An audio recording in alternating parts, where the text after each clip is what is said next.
بسم اللہ الرحمن الرحیم۔ بخشش کی رات، شب برات۔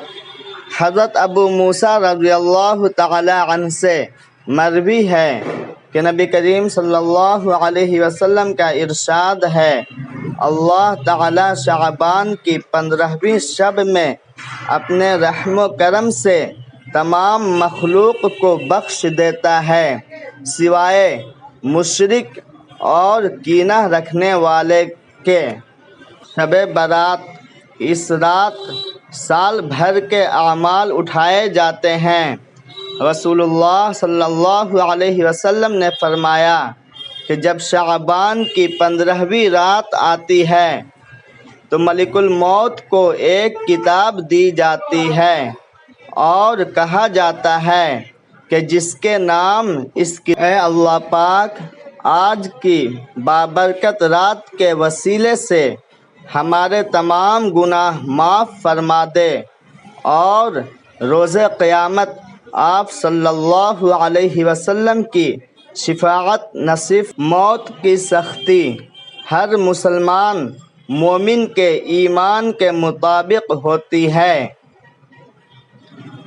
اے اللہ کریم، ہمیں موت کی سختیوں سے اپنے حفظ و امان میں رکھنا اور ایمان پر ثابت قدم رکھنا، آمین۔ روح ملک الموت لے جائے گا، مال وارث لے جائیں گے، گوشت کیڑے مکوڑے کھا جائیں گے، ہڈیاں مٹی کھا جائے گی، نیکیاں قرض دار لے جائیں گے۔ ابن آدم، کوشش کرنا کہ ایمان شیطان نہ پردہ۔ ایک نوجوان بیٹی نے اپنے والد سے پوچھا، ابا جان، میں بدن کے کتنے حصے کا پردہ کروں اور کتنا حصہ کھلا چھوڑوں؟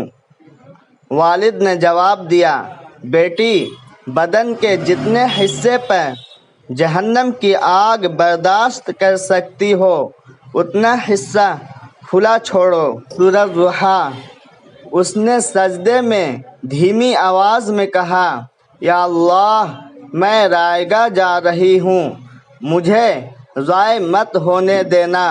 اور اللہ کی طرف سے سورۃ ضحیٰ کی صورت میں بڑی خوبصورتی سے جواب آیا، تمہارے رب نے تمہیں ہرگز نہیں چھوڑا اور نہ ہی وہ ناراض ہوا، اور یقین جانو کہ عنقریب تمہارا رب تمہیں اتنا دے گا کہ تم خوش ہو جاؤ گے۔